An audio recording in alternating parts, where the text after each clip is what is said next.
ఒక 2 మాటలు మీరు చదవండి, పలకండి. మీకు తెలిసిన విషయం చెప్తున్నా, ఒక్క నిమిషం మీరు ఆలోచన చేయండి. మొదటి మాట అపోస్తలుల కార్యముల గ్రంథం 10వ అధ్యాయం 36వ వచనం. ఎవరమ్మా? ఎవరు చెప్పింది? ఫస్ట్ ఎవరు చెప్పింది? అమ్మా నువ్వేనా? పుష్పరాజు అమ్మా, నీ పేరేం పేరు? మణికుమార్. నువ్వు పెన్సిల్ ఇస్తావో పెన్ ఇస్తావో? గిఫ్ట్ ఇవ్వాలి ఆమె. రైట్. ప్రభువు నిన్ను దీవించగా. ఇట్లా పిల్లలు ఉండాలా సంఘంలో, కత్తులు లాంటి పిల్లలు ఉండాలి. కొంతమంది ఎట్లా ఉంటారంటే అంటే పిల్లలు చెట్టెక్కినామనుకో ఎకరాని గబగబగా వెళ్ళిపోతారు. ఇంక ఎంతసేపు ఎక్కించాలని ప్రయత్నం చేస్తామని నాలాంటి వాడు తిప్పలు పడతాడు. మా సంఘంలో కూడా ఇట్లా యవనస్తులు ఉంటే గిన వాళ్ళను బాగా సానబడతాను నేను. రాజు, మోహన్, ఈ మధ్య హైదరాబాద్ పోయి వచ్చిన ఆనంద్, హైదరాబాద్లో ఒక అమ్మాయి ఉంది రూతు. వీళ్ళు ఒక ఆనంద్ మాత్రం వాక్యం చెప్పలేడు. వీళ్ళు ముగ్గురు చక్కగా బ్రహ్మాండంగా వాక్యం చెప్తారు. ఇంకొక ఆయన జార్జి అన్న అని. ఇలాగున నా ఆలోచన, నా ఆశయం అంటే కొంతమందిని తయారు చేయాలి, కొంతమంది యవనస్తులను తయారు చేయాలి. మనిషి తన జీవిత యాత్ర ఎప్పుడు ముగిస్తాడో మనిషికి తెలియదు. చూడండి, ఆ బ్రదరు ప్రవీణ్ పగిడాల, మోషే వెళ్ళిపోతూ యెహోషువను తయారు చేసి వెళ్ళాడు. ఏలియా ఆరోహణము కాకమునుపు ఎవరిని తయారు చేసిపోయినాడు? ఎలీషాను. కాబట్టి ఇది మన డ్యూటీ, ఇది మన కర్తవ్యం. నేటి బాలలే రేపటి పౌరులు. కాబట్టి వీళ్ళని తయారు చేయాలి మనం. రైట్, మంచిది. 2వ మాట ఎవరు చెప్తారో చూద్దాం. మొదటిసారి తిమోతికి పత్రిక వ్రాస్తూ 2వ అధ్యాయము 4-5 వచనాలు. మొదటిసారి మీకు చిన్న క్లూ ఇమ్మంటే ఇస్తా. మొదటిసారి తిమోతికి పత్రిక వ్రాస్తూ పౌలు భక్తుడు 2వ అధ్యాయము 4-5 వచనాల్లో చిన్న క్లూ ఇస్తున్నా, కొంచెం ఆలోచన చేయండి. ఒక్క సెకండ్. చెప్పమ్మా.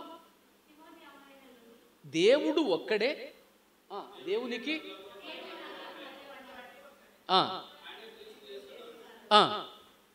ఈయన అందరి కొరకు అనే మాట ఉంది చూడమ్మా. ఎందరి కొరకు? ఇప్పుడు నువ్వేం చెప్పినావు? యేసుక్రీస్తు ఎవరికి ప్రభు అంట? కొందరికే అందరికే? అందరికీ ప్రభు. ఇప్పుడు ఈ వాక్యం చదవండి. నేను తిమోతికి రాసిన పత్రిక 4-5 వచనాలు, 2వ అధ్యాయం. దేవుడు ఒక్కడే, దేవునికి మానవునికి మధ్యవర్తి ఒక్కడే, ఆయనే క్రీస్తు యేసును నరుడు. ఈయన కొందరి కొరక అందరి కొరక? కొంచెం సొడదగ్గేనా? ఈయన అందరి కొరకు అని విమోచన క్రేతనముగా తను తాను సమర్పించు. ఎందరి కొరకు? అందరి కొరకు. రైట్. ఎన్ని మాటలైనాయి? 2 మాటలైనాయి. 3వ మాట చూడండి. 145వ కీర్తన, కీర్తనల గ్రంథం 145వ కీర్తన. పిల్లలు, కీర్తనల గ్రంథం 145వ అధ్యాయం అని అనొద్దండి. కీర్తనలను అధ్యాయము అనకూడదు. ఫలాని కీర్తన 145వ కీర్తన. ఓకే, 9వ చరణం లేక వచనం చదువుతారా? ఇప్పుడు చూడండి, అందరూ ఒకసారి పలకండి ఈ మాట. యెహోవా. అందుకే నేను చెప్పి అందరూ కలిసి పాడితే కీర్తన ఎట్లా ఉంటుంది అర్థమవుతుందా మీకు? అందుకే మీకు సలహా ఇచ్చింది. రైట్. అలాగైతే యెహోవా యేసుక్రీస్తు అందరికీ ఉపకారం. పిల్లలు ఏమంటే చిన్నపిల్లలు కదా, వాళ్ళకు రాస్తుంటారు, ఏదో ఒకటి రాస్తుంటారు. నోట్ బుక్ పెట్టుకో, లేదంటే రఫ్ పేపర్ పెట్టుకో. బైబిల్ మీద ఏమి రాయకూడదు. అలాగైతే ఈ రాత్రికాల సమయంలో ఈ మూడు విషయాల్లో ఒక మాట మీరు ఈ పాటికి గమనించి ఉంటారు. ఏ మాట అది? Very good. అట్లా క్యాచ్ చేయాలి. అందరికీ అనే మాట అపోస్తలుల కార్యం గ్రంథం 10వ అధ్యాయం 36వ వచనంలో యేసు క్రీస్తు ఎందరికీ ప్రభువు అంటే అందరికీ ప్రభు. Who is Jesus Christ? Isa వలే సలాం కౌన్ హై? యేసు క్రీస్తు నిజమైన దేవుడు, ఈ దేవుడు అని ఇలాగున సువార్త చెప్తుంటే వెంటనే నేనేమన్నానంటే, మా ఇంట్లో మా పెద్దమ్మకు ఇట్లా 3 ఇల్లు వరుసగా ఉన్నాయి. మొదటి ఇంట్లో మా సారు ఉండేవాడు, మంచి భక్తి కలిగిన వాడు. నేను ప్రభు దగ్గరికి రావడానికి కారణం ఏమంటే ఆయన పవిత్రమైన జీవితం నన్ను ఆకర్షించింది. ఆయన బోధ చేసేవాడు కాదు, కాకపోతే 1-2 మాటలు సువార్త చెప్పేవాడు. అయ్యా అంటే వెంటనే నేనేమన్నా తెలుసా, నై సార్ ఏ గలత్ హై, 1,25,000 पैगंबरों में ईसा वाले सलाम एक है. 1,25,000 మంది ప్రవక్తలు ఉన్నారు. ఆ ప్రవక్తలో యేసు ప్రభు ఒక ప్రవక్త. చిన్నప్పుడు నాకు చాలా ఆవేశం ఉండేది, అంతే. ఆయన ఏం మాట్లాడలే. ఆ తర్వాత మళ్ళా కొంతకాలానికి ఇంకో మాట అన్నాడు, యేసుక్రీస్తు పాప మానవాళి కొరకు శిలువలో ప్రాణం అర్పించినాడు, యేసు ప్రభు నమ్ముకో అన్నాడు. నై సారే గలత్ హై, క్రైస్తవులందరూ పాపులు, మరి మేము పరిశుద్ధులం. అవు సార్, క్రైస్తవులందరూ ఎక్కడ ఉంటారు? ఊరు బయట ఉంటారు. కోయిలకుంటలో క్రైస్తవులు ఎక్కడ ఉన్నారు? ఊరు బయట ఉన్నారు. నంద్యాలలో క్రైస్తవులు ఊరు బయట ఉన్నారు. సిరివెల్లలో క్రైస్తవులు ఊరు బయట ఉన్నారు. సార్ వాళ్ళు పాపాత్ములు కనుక దేవుడు వారిని ఊరి బయట పడేసినాడు సార్. సరే ఇంకా అవన్నీ ఇప్పుడు మాట్లాడడానికి కాదు, ఎందుకంటే ఇంకొక 25 నిమిషాల టైం ఉంది కనుక. ఆ తర్వాత నా పొరపాటుగా నేను గమనించాను, గ్రహించాను, సత్యం తెలుసుకున్నాను, ప్రభుని నమ్ముకున్నాను. ప్రభు నా జీవితాన్ని అద్భుతంగా రీతిగా మార్చాడు. అలాగైతే who is Jesus Christ? Yesu ప్రభు ఎవరు అనే దానికి ఒక ప్రశ్నకు జవాబు. జక్కయ్య లూకాసు వార్త 19వ అధ్యాయంలో ఏమనుకున్నాడు? యేసు ఎవరో, యేసు ఎవరో.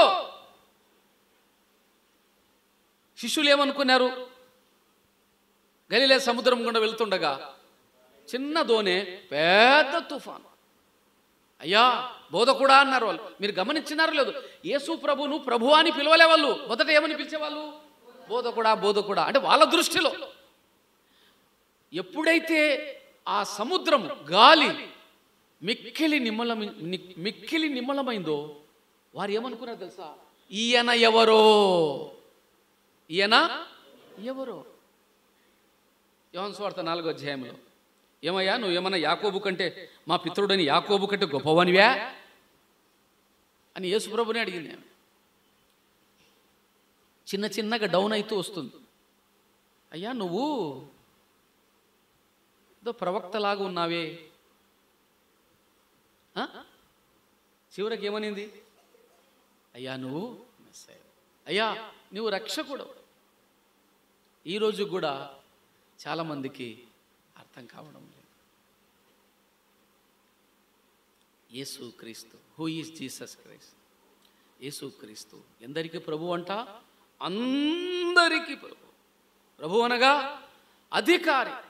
ఆయన సర్వాధికారి అనే దేవుడై ఉండి నిరంతరము స్తోత్రార్హుడై ఉన్నాడు.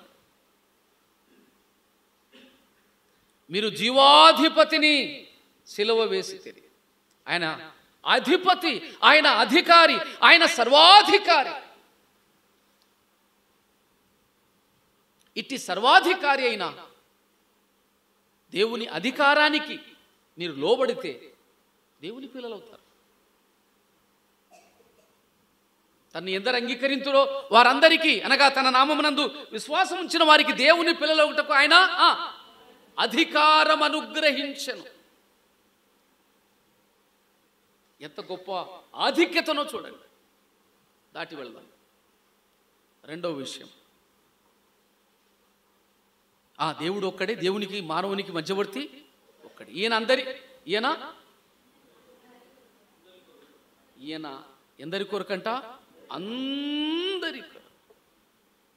అవును, ఏ భేదము లేదు, అందరూ పాపం చేశారనే దైవ గ్రంథం చెబుతుంది. ఏలైనగా పాపము వలన వచ్చు జీతము మరణము అంటూ పులుస్టా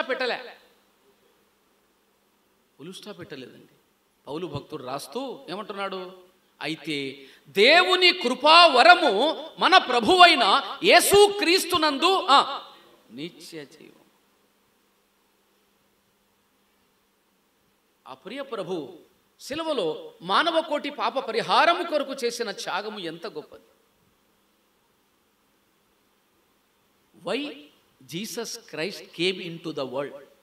ఈసా अलैहिस्सलाम इस दुनिया में आने की जरूरत क्या है అంటే ఒక 3 విషయాలు చెప్తా వినండి. నంబర్ 1, మత్తయి సువార్త 9వ అధ్యాయం 13వ వచనంలో నేను పాపులను పిలవడానికి వచ్చాను అన్నాడు. మార్కు సువార్త 10వ అధ్యాయం 45వ వచనంలో మనుష్య కుమారుడు పరిచారం చేయించుకుంటూ రాలేదు కానీ పరిచారం చేయుటకు అనేకులకు ప్రతిగా విమోచన క్రయధనముగా తన ప్రాణమిచ్చుటకు వచ్చాను. ఏమి ఇవ్వడానికి వచ్చాడంట? ప్రాణం ఇచ్చాడండి యేసయ్య. నా స్నేహితుడు ఒకడు నా దగ్గరికి వచ్చి నాకు సహాయం చేయాలిరా నువ్వు అన్నాడు. సరే, అప్పుడు అంతకుముందు కూడా నేను నా చేతనైనా సాయం చేసిన సందర్భాలు ఉన్నాయి అని నాకు ప్రామిస్ చేయమన్నాడు. ఇట్లా ప్రామిస్ చేసే అలవాటు నాకు లేదు, నువ్వు చెప్పురా అన్నా. లేదు, నేను ప్రామిస్ చేస్తేనే చెప్తానన్నాడు. సరేలే, ఫ్రెండు కదా అని ప్రామిస్ చేసిన. అంటే వాడు ఏమన్నాడంటే, ఏం లేదురా, నాకు ఆరోగ్యం బాగలేదన్న సంగతి నీకు తెలుసు కదా. ఎన్నోసార్లు నా సైకిల్ మీద నేను హాస్పిటల్ పిలుచుకొని వచ్చి ఇంటి దగ్గర వదిలిపెట్టి నా చేత నేను సాయం చేసిన సందర్భాలు ఉన్నాయి. ఇప్పుడు ఏమడుగుతాడు తెలుసా? ఏం లేదురా, ఒక 1/2 లీటర్ రక్తం ఎక్కించుకుంటే నువ్వు ఇంకా కొంతకాలం బతుకుతావు అని డాక్టర్ అన్నాడు. అటనా? ఇంకా మరి మీ అన్న ఉన్నాడు, మీ బావ ఉన్నాడు, మీ అక్క, మీ బంధువులు ఇంతమంది ఉన్నారు కదరా. అంటే వాళ్ళు డబ్బులైతే ఇస్తాము కానీ రక్తం ఇవ్వమన్నారు. నేను కూడా ఇవ్వను రా, నువ్వు ప్రామిస్ చేసినావు కదరా అన్నాడు.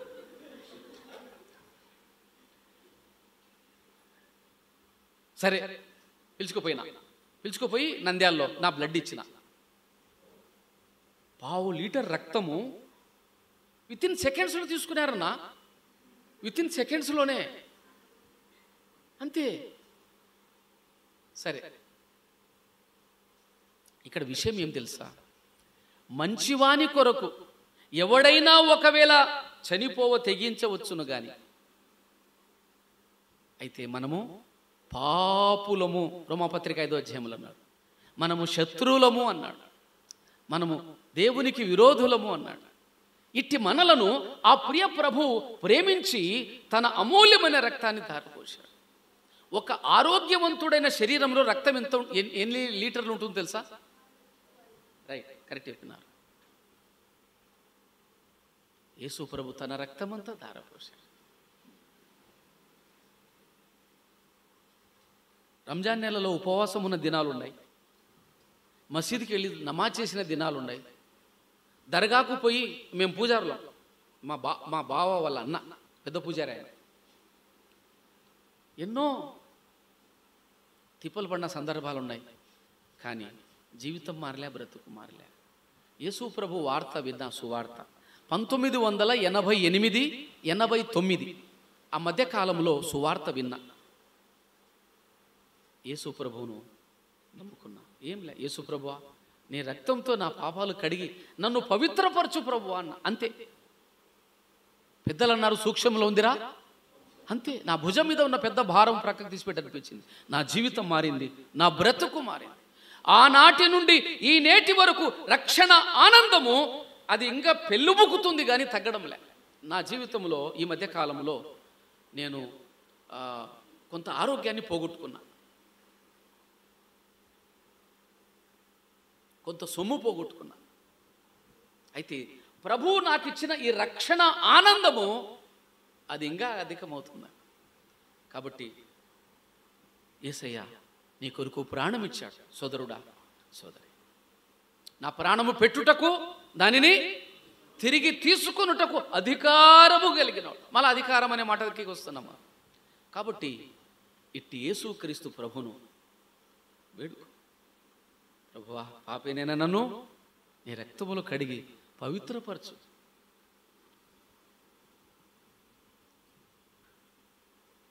లూకాసు వార్త 7వ అధ్యాయం మనం ఎరుగుదుములేండి. చివరి వచనములో ప్రభు అంటాడు, అమ్మా సమాధానము గల దానవైపు పొమ్మంటాడు. ఏమంట? అంతకుముందు ఒక మాట అన్నాడు, నీ పాపములు క్షమింపబడి ఉన్నాయి కాబట్టి నీవు. ఎప్పుడైతే ఆమె పాపాలు క్షమించబడ్డాయో ఆమె గుండె నిండా సమాధానం. మీరు రజనీకాంత్ సినిమా యాక్టర్ గురించి విన్నారో లేదో తెలియదు. విన్నారా? Rajinikanth cinema actor.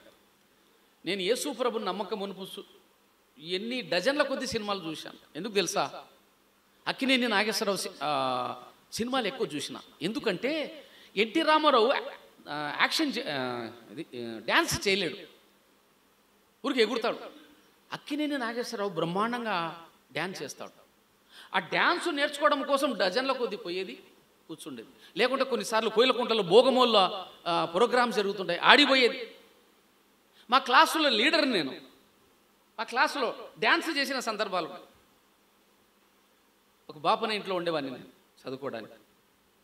ఆ సార్ భార్య అనేది వానికి హుసేన్ భాషకి చెప్పి డ్యాన్స్ చెప్పి పలాని పాటకు అంటే, ఒరే ఇట్రారా, ఏం సార్ టీచర్ చెప్తుందిరా అంత. నా క్లాస్మేట్స్ అందరూ అక్కడ కూర్చుంటారు, మీరు కూర్చుని చిన్నపిల్లల మాదిరిగా పాట పాడుతూ అక్కినేని నాగేశ్వరరావు మాదిరిగా డ్యాన్స్ చేసేవాడిని.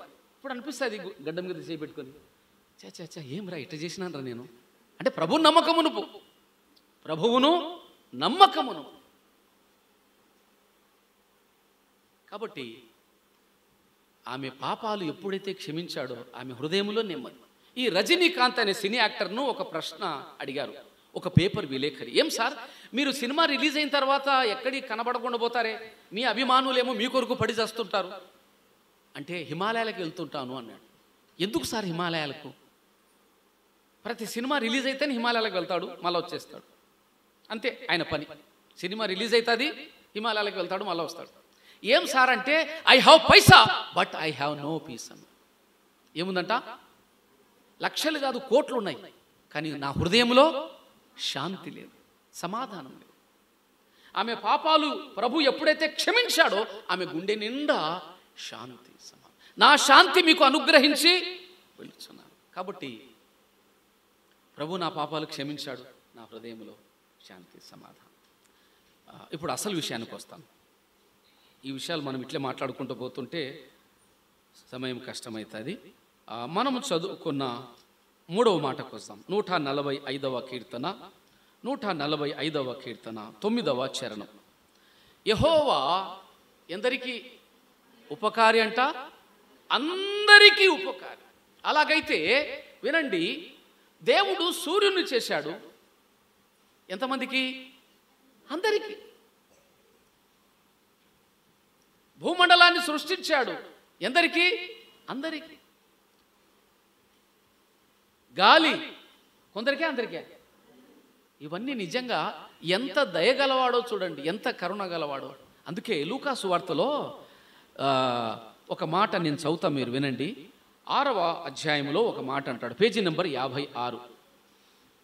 ఆయన కృతజ్ఞత లేని వారి ఎడలను, దుష్టుల ఎడలను ఉపకారి అయి ఉన్నాడు. ఈ దేవుడు ఎలాంటి వాడంట? ఈ దేవుడు యేసు ప్రభు ఎవరు అనే ప్రశ్నకు యేసుక్రీస్తు అందరికీ ప్రభువు అని మనం చూసాం. రెండవది, ఈయన అందరి కొరకు విమోచనముగా తన ప్రాణం ఇచ్చాడని చూసాం. మూడవది ఈ యేసుక్రీస్తు దేవుడు ఎలాంటి వాడు అంటే, ఆయన గుణం, ఆయన సుగుణం, ఆయన మంచి లక్షణము, ఆయన ఉపకారము చేసేవాడు. పరోపకారం మిదం శరీరం అన్నారు పెద్దలు. సొంత లాభం కొంత మానుకొని పొరుగువానికి తోడ్పడవోయ్. ఉపకారమునకు మించింది మరొకటి లేదు. అసలు అపకారి కూడా ఉపకారము చేయమన్నాడు సుమతి పద్యం. పిల్లలు తెలుసు కదా, అపకారి కూడా ఏం చేయాలంట? ఉపకారమే చేయాలి.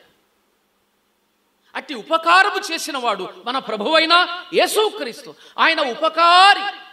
అలాగైతే మరి ఈ సమయంలో ఒక భక్తుని గురించి క్లుప్తంగా మాట్లాడి నేను ముగించేస్తాను. ఎవరా భక్తుడు? 13వ అధ్యాయం, ఇదే కీర్తనల గ్రంథం 13వ అధ్యాయం 457వ పేజీ, 13వ అధ్యాయము చివరి వచనం. నేనైతే నీ కృపయందు నమ్మికుంచున్నాను, నీ రక్షణ విషయమే నా హృదయముందు హర్షించుచున్నది. పిల్లలు చదవండి.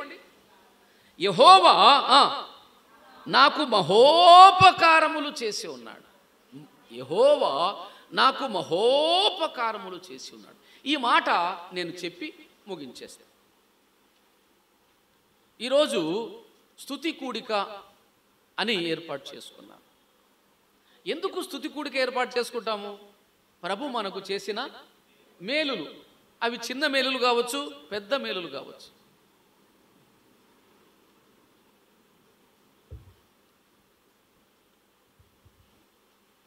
నా భార్య వాళ్ళ అన్న డి ప్రభుదాస్ అని మీరు వినింటారు. ఆయన ఉద్యోగం కొరకు పరీక్ష రాస్తే ఫెయిల్ అయినాడు. స్తుతి కూడిక పెట్టుకున్నారు. వాళ్ళకందరికీ తెలుసు, సంఘంలో అడిగినారంట, ఏమయ్యా నువ్వు అందరూ పాస్ అయినాక స్తుతి కూడిక పెడతారు, నువ్వు ఫెయిల్ అయ్యి స్తుతి కూడిక పెట్టావే అని. ఎవరెవరు ఉండారా ఫెయిల్ అయ్యి స్తుతి కూడిక పెట్టిన వాళ్ళు? విచిత్రం ఏం తెలుసా, పేపర్లో ఆయన నెంబర్ లేదు. అయితే ఇంటికి లెటర్ వచ్చింది, నీకు ఉద్యోగం వచ్చింది.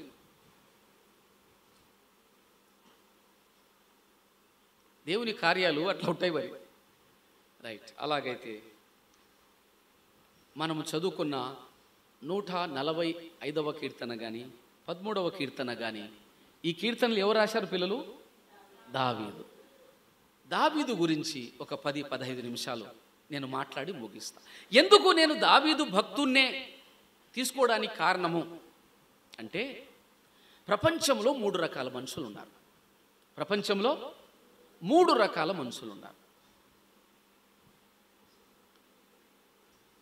లూకాసు వార్త 17వ అధ్యాయం మనం ఎరుగుదాం. 10 మంది కుష్ఠరోగులు ప్రభు దగ్గరికి వచ్చారు. సరే, వారి విశ్వాసానికి పరీక్ష పెట్టాడు ప్రభు, మీరు వెళ్ళి యాజకుని కనపరుచుకోండి అని. ఊర్లోకి పోవడానికి లేదే, యాజకుని దగ్గర ఎట్టపోతారు నీళ్ళు? వారి విశ్వాసానికి పరీక్ష పెట్టాడు. సరే, వెళ్తున్నారు, బాగా అయిపోయినారు. ఒక్కడు మాత్రమే వచ్చాడా? 10 మంది వచ్చినారు కదా. అట్టి వాణ్ణి ఏమంటాం మనము? కృతజ్ఞత కలిగిన వాడు. మరి కృతజ్ఞత లేని వారు కూడా చాలా మంది ఉన్నారు. ప్రసంగి గ్రంథంలో మనం ఎరుగుతాం. ఒక బీదవాడు తన జ్ఞానము చేత ఆ పట్టణాన్ని రక్షించినాడు. ఆ బీదవాన్ని ఆ పట్టణ ప్రజలందరూ జ్ఞాపకం పెట్టుకున్నారు, మర్చిపోయినారు. అందరూ ఎంత కృతజ్ఞత లేదండి. రైట్. నేను దావీదునే ఎందుకు, రాజైన దావీదు లేదా భక్తుడైన దావీదునే మాట్లాడడానికి ఇష్టపడడానికి కారణం ఏమంటే, 103వ కీర్తనలో ఎవరు చెప్తారు? నా ప్రాణమా యెహోవాను సన్నతించు, సమస్తమా ఆయన పరిశుద్ధనామమును సన్నతించు, ఆయన చేసిన ఉపకారములలో దేనిని మర్చిపో. ఇదండి దావీదు కృతజ్ఞత కలిగిన వాడు. మరొక రకమైన మనుషులు ఉంటారు. వారెవరు తెలుసా? కృతజ్ఞులు. వారెవరు? కృతజ్ఞులు. కృతజ్ఞత కలిగిన వారు, కృతజ్ఞత లేనివారు. అదే సమయంలో 3వ తరగతి ప్రజలు, 3వ రకం ప్రజలు కూడా ఉన్నారు. వారినే కృతజ్ఞులు అంటారు. ఏమన్నా అంటే, చేసిన మేలును మరచి అపకారము చేసే వారిని ఏమంటారు? కృతజ్ఞులు. కెయిలా ప్రజల ధాన్యాన్ని ఫిలిస్తీన్లు ఎత్తుకొని పోతుంటే దావీదు ప్రాణమునకు తెగించి ఫిలిస్తీన్లతో యుద్ధం చేసి ఆ ధాన్యాన్ని తిరిగి వారికి అప్పగిస్తాడు. విచిత్రం ఏం తెలుసా? సౌలుకు ఫోన్ చేస్తారు, అయ్యా దావీదు ఇక్కడ ఉన్నాడు, పట్టుకొని పోదురా అన్న. గుర్తుందే? వీళ్ళు ఎలాంటి వాళ్ళని చెప్పాలి? వాళ్ళు ఏమనాలా? దావీదు ఉంటే కూడా లేడన్నాలా? ఎందుకు? అయ్యా మాకు ఉపకారం చేసినాడయ్యా. లే, ఇప్పుడు ఫోన్లు వచ్చినాయి కదా, ప్రతిదానికి ఇన్ఫర్మేషన్, ప్రతిదీ వితిన్ సెకండ్స్లోనే. ఒక దేవుని సేవకునిగా చెప్తున్నా,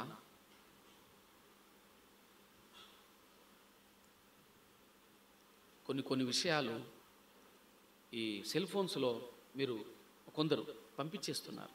వద్దు, అది మన పని కాదు. సంఘాల్లో కొన్ని సమస్యలు ఉన్నాయి. అవి వీడియో తీసి, కెమెరా తీసి దాన్ని పంపడం వద్దు. అది మనం దేవుని పిల్లలు. ఎందుకు నేను రాజైన దావీదు గురించి మాట్లాడుతున్నా తెలుసా? సౌలును చంపాలని 16 సార్లు ప్రయత్నం చేసినాడు. మీరు చదవండి, ఎన్నిసార్లు?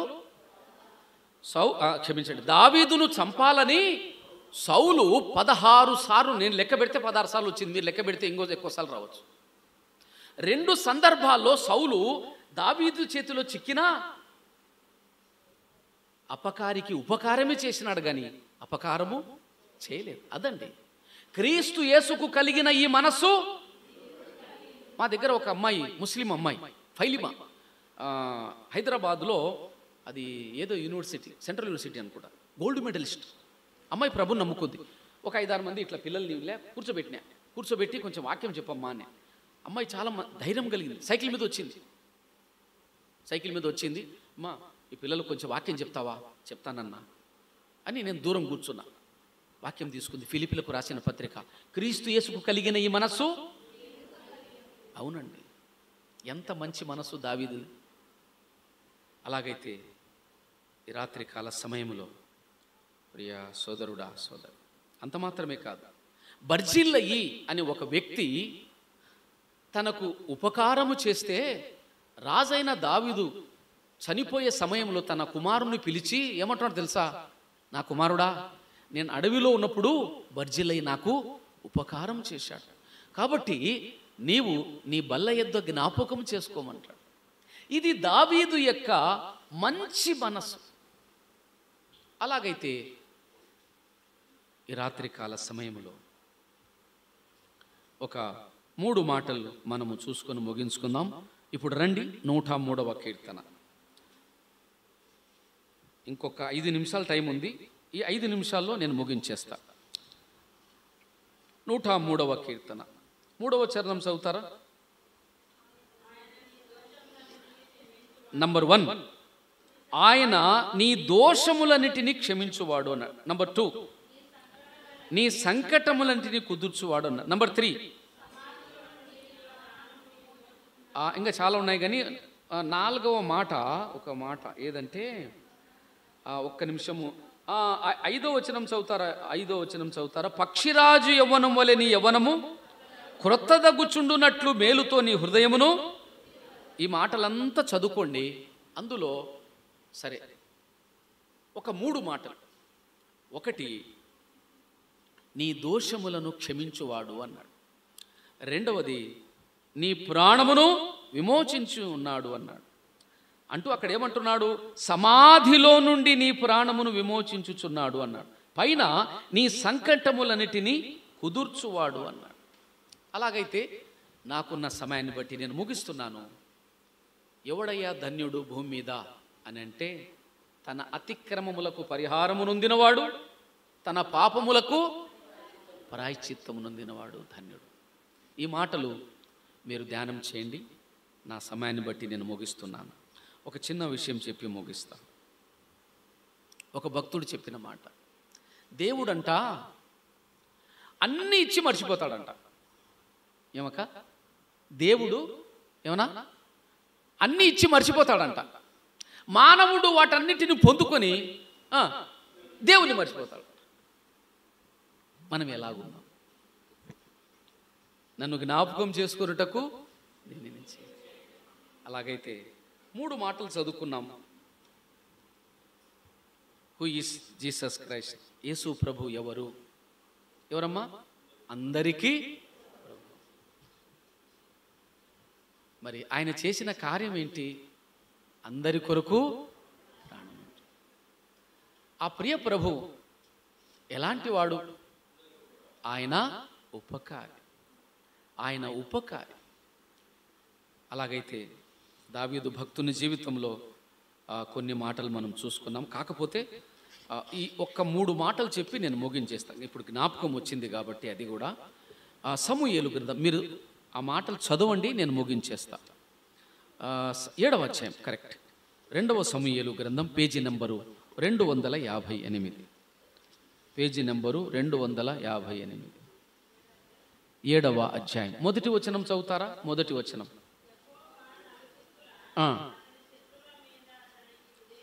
ఆ మాట అండర్లైన్ చేసుకోండి. విజయము.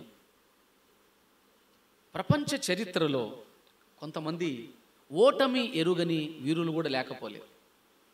వారు అలెగ్జాండర్ కావచ్చు, బాబర్ కావచ్చు, అక్బర్ కావచ్చు. అయితే వారందరికంటే ఎక్కువ యుద్ధాలు చేసిన వాడెవరు? దావీదు. ప్రతి యుద్ధములో దేవుడు ఆయనకి ఏమిచ్చాడు? విజయం ఇచ్చాడు. ఇప్పుడు 19వ వచనం చదవండి. 18వ వచనం. దావీదు రాజు లోపల ప్రవేశించి యెహోవా సన్నిధిని కూర్చుండి ఇలాగూ మనవి చేసి, నా ప్రభువా యెహోవా, ఇంతగా నీవు నన్ను హెచ్చించుటకు నేను ఎంతటి వాడను, నా కుటుంబం ఏపాటిది. ఇందులో నీ దాసుడను నీ దాసుడను నీ దాసుడు అనే మాట 8 సార్లు నేను లెక్క పెడితే, ఒకవేళ మీరు లెక్క పెడితే ఇంకొకసారి రావచ్చు. ఎంత దీనత్వమో చూడండి. మూడవ మాట ఇదే అధ్యాయము చివరి వచనం చదువుతారా దయచేసి? నీ దాసుడనైన నా కుటుంబము నిత్యము నీ సన్నిధిని ఉండునట్లు దానిని ఆశీర్వదించు. యెహోవా నా ప్రభువా, నీవు సెలవిచ్చున్నావు, నీ ఆశీర్వాదము నుండి నా కుటుంబము నిత్యము ఆశీర్వదించబడునుగాక. ఎంతటి వాడను నేను యేసయ్యా, కొంతైన యోగ్యుడను కానయ్యా.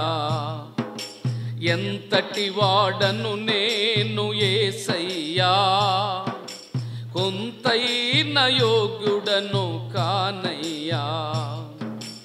ఇంతగా నన్ను హెచ్చించుటకు,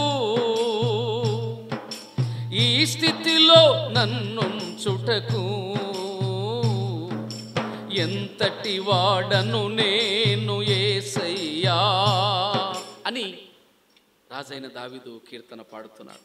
అలాగైతే దావీదు కుటుంబమును ఎలాగూ ప్రభు ఆశీర్వదించాడో సహోదరుడు పుష్పరాజు కుటుంబాన్ని అలాగున ఆశీర్వదించుగాక. తలలోంచండి, ఒకరు వచ్చి ప్రార్థన చేసి కూడిక ముగించండి. ఇప్పుడు మనతో స్పష్టంగా మాట్లాడుతూ వచ్చినాడు. ఒకసారి అందరు తలలు వంచి కళ్ళు మూసుకుందాం. ప్రభు ప్రేమను జ్ఞాపకం చేసుకున్నటువంటి భాగ్యం మరల ప్రభు మనకి ఇచ్చినాడు. ఇక్కడ కూర్చున్న వారిలో పిల్లలు కూర్చోవాలా? ఎవరు బయటికి వెళ్ళకూడదు. కళ్ళు మూసుకోండి అందరూ. దేవుని వాక్యము తన దాసుని ద్వారా మనతో స్పష్టంగా మాట్లాడుతూ వచ్చింది. ఇంకా ఎవరైనా ప్రభు యొక్క రక్షణను మీరు అంగీకరించకుండా ఉంటే, ప్రభువుని అంగీకరించకుండా ఉంటే, ఇదొక మీకు అవకాశం. ప్రభు ప్రేమతో మరొకసారి మనల్ని ఆహ్వానిస్తుంటున్నాడు. యేసుక్రీస్తు ప్రభువారు అందరికీ ప్రభువు. ఈయనందరి కొరకు ప్రాణం పెట్టినవాడు, అందరికీ ఉపకారం చేసేటువంటి వాడు. ఇటువంటి ప్రభు నీ ప్రభువు కావాలని నువ్వు ఆశపడుతూ ఉంటే, నీవు కూడా మనసులో ప్రభువా నేను పాపిని, నన్ను క్షమించు, నీ పరిశుద్ధ రక్తంతో కడుగు. ఈ లోకములో పాపులను ప్రేమించి వచ్చిన వాడవు నీవు తప్ప మరెవరున్నారు? ఈరోజు నేను నీ వాక్యమును విన్నాను, నమ్ముచున్నానని నువ్వు కూడా మనసులో ప్రార్థన చేసుకుని ప్రభువును నీ సొంత రక్షకుడుగా, నీ రాజుగా, నీ ప్రభువుగా నువ్వు పొందుకోవాలని మేము ఆశిస్తూ ఉంటున్నాం. ప్రార్థన చేస్తాం. ప్రేమ కలిగిన జీవగడ మా ప్రియ పరలోకపు తండ్రి, పరిశుద్ధమైన దేవ, సర్వాధికారి, మీ ఘనమైన శ్రేష్టమైన గొప్ప నామను బట్టి మీకు స్తోత్రములు, వందనములు చెల్లిస్తూ ఉంటున్నాం. మహాగణుడవు, మహోన్నతుడవు, పరిశుద్ధుడవు, నిత్య నివాసువి, రాజులకు రాజువు, ప్రభులకు ప్రభుడవు, దేవతలందరిపైన మహాత్యుగుణ మహారాజువు, యుగములకు పూర్వము సర్వయుగములకు రారాజైన గొప్ప దేవుడవు. ఈ రాత్రికాల వేళలో నీ ప్రియ దాసుని మీరు నిలబెట్టుకొని తన యొక్క నోటిలో నుండి అమూల్యమైనటువంటి సత్యవాక్యము జాలువరినట్లుగా నీ దాసుని మీరు అభిషేకించిన విధానం బట్టి నీకు స్తోత్రాలు. నా జీవితంలో, మా జీవితంలో ఒకప్పుడు మేము నిన్ను ఎరగినటువంటి వారము ప్రభు, నిన్ను తృణీకరించిన వారము, నిన్ను త్రోసివేసిన వారము, నువ్వు ఎవరికో దేవుడవు మాకు కాదు అన్నటువంటి భ్రమలో బ్రతికినటువంటి వారము. అయితే అపోస్తుల కార్యములు 10వ అధ్యాయం 36 వచ్చిన ప్రకారము నువ్వు అందరికీ ప్రభువు అని, అలాగనే ప్రభువా తిమోతి రాసిన పత్రికలు సెలవిచ్చినట్లుగా అందరి కొరకు ప్రాణ విమోచన కరైధనముగాను బలి అర్పించబడ్డావని, కీర్తనలు దేవత 145వ కీర్తన 9వ వచనం ప్రకారం నువ్వు అందరికీ ఉపకారివి అని ప్రభువా మరొకసారి నీ దాసుని ద్వారా మాతో మాట్లాడుతూ వచ్చారు. అటువంటి ధన్యకరమైన రక్షణకరమైన జీవితాన్ని మీరు మాకు ఇచ్చేందుకు నీకు స్తోత్రాలు. అంత మాత్రమే కాదు, రాజైన దావీదును మా మధ్యలోకి తీసుకొని వచ్చారు. తన జీవితంలో కృతజ్ఞత కలిగిన వాడుగా అట్లు మనుష్యుల ఎదుటను నీ ఎదుటను తను ఏ విధంగా జీవిస్తూ వచ్చినాడో మేము కూడా ఆ విధంగా కృతజ్ఞత కలిగిన వారమై నీ ద్వారా మేము పొందిన రక్షణను బట్టి, నీ ద్వారా మేము పొందే ఆశీర్వాదమును బట్టి, నీ ద్వారా మేము అనుభవిస్తున్న ఈ లోకములో ప్రతి విషయాన్ని బట్టి మేము కృతజ్ఞులమై నిన్ను సేవించాలని మరొకసారి నీ దాసుని ద్వారా మీరు మాట్లాడుతూ వచ్చిన విధానం బట్టి స్తోత్రాలు. దావీదు భక్తుడు అలా వండిన కారణాన తన జీవితంలో తనకు అపజయం అంటూ లేదు. తన జీవితంలో అన్ని విషయాల్లో ఆశీర్వదించబడుతూ వచ్చినాడు. తన జీవితంలో హెచ్చించబడుతూ వచ్చినాడు. ఎవరైతే ఆ విధమైనటువంటి కృతజ్ఞత భావము కలిగి ఉంటారో మేము కూడా దావీదు వలె అన్ని విషయాల్లో విజయమును పొంది హెచ్చించబడి ఆశీర్వదించబడే వారముగా ఉంటామని నీ దాసుని ద్వారా మీరు మాతో మాట్లాడుతూ వచ్చిన విధానం బట్టి స్తోత్రాలు. అట్లు మా జీవితములను మీరు అంగీకరించి ఆత్మీయముగా విజయమిచ్చి దేవ మమ్మల్ని నిన్ను ఘనపరిచి మేము నీ ద్వారా మరలా మేము కూడా హెచ్చించబడటకు ఘనపరచబడటకు నీ ద్వారా మేము మా కుటుంబము సంఘము ఆశీర్వదించబడినట్లు నీ కృపను ప్రసాదించమని ప్రాధేయపడుతుంటున్నాం. అలాగనే దైవదాసులు మా మధ్యలో తీసుకొని వచ్చారు. మరి నీ దాసుని యొక్క పరిచయను మీరు అంగీకరించి ఆ ప్రాంతాల్లో మీరు వాడుకుంటున్న విధానం బట్టి స్తోత్రాలు. నీ దాసుని యొక్క కళ్ళు మీరు తీర్చమని ప్రార్థిస్తుంటున్నాం. నీ దాసునికి ఆరోగ్యము దయచేయండి. స్థానిక సంఘము కుటుంబము దేవా, ఈ విధంగా నీ దాసుడు వెళ్ళిన ప్రతి చోటికి, దావీదు వెళ్ళిన ప్రతి చోటికి దేవుడు తోడుగా ఉన్నాడు, సుబుద్ధి కలిగి ప్రవర్తించినాడు. ఈ విషయం చూసి సౌలు ఎంతో భయపడ్డాడు. అలాగా నీ దాసునికి కూడా మీరు తోడుగా ఉండి అన్ని విషయాల్లో సుబుద్ధిని అనుగ్రహించి పరిచర్లో ఘనముగా వాడుకొనమని మరొకసారి స్థానిక దేవుని సేవకులు ఇసాక్ గారు, స్థానిక సంఘము పెద్దలు పరిచారకులను బట్టి వందనాలు. ప్రభువా, తన ఈ దినమున అమూల్యమైన సహవాసాన్ని మీరు నాకు కూడా అనుగ్రహించారు. అందుని బట్టి స్తోత్రాలు. మా జీవితంలో మేము నీకు కృతజ్ఞులమై ఎల్లప్పుడూ నేను సేవించిన కృపను ప్రసాదించమని వచ్చిన నీ ప్రియబిడ్డలందరిని బట్టి పేరు పేరు వారిని దీవించి ఆశీర్వదించు ప్రభు. తిరిగి వెళుతుండగా నీ సన్నిధి మాతో ఉంచమని మా ప్రభు రక్షకుడు ప్రభు యేసుక్రీస్తు వారి, అలాగనే రేపు బైబిల్ స్టడీ, మరి శనివారము, మరి శనివారం జరగబెట్టినటువంటి ప్రార్థన, అలాగనే వచ్చే ఆదివారము నీ సన్నిధిలో సమయానికి అందరూ వచ్చి నేను ఘనపరచుట కృపను ప్రసాదించమని మరొకసారి మా సహోదరులు మరి పుష్పరాజు గారు, రమేష్ గారు, దేవదానం గారు, కుమార్ గారు, వచ్చిన ప్రియబిడ్డలు అందరి బట్టి స్తోత్రాలు. సహోదరులు, యవన బిడ్డలు, చిన్న బిడ్డలందరినీ పేరు పేరున మీరు జ్ఞాపకం చేసుకొని నీ ఆశీర్వాదం మమ్మల్ని నింపమని మా ప్రభు రక్షకుడు ప్రభు యేసుక్రీస్తు వారి అతి శ్రేష్టమైన ఘనమైన దివ్యమైన నామమున దీన మనసుతో ప్రార్థిస్తూ ఉంటున్నాము తండ్రి. ఆమేన్.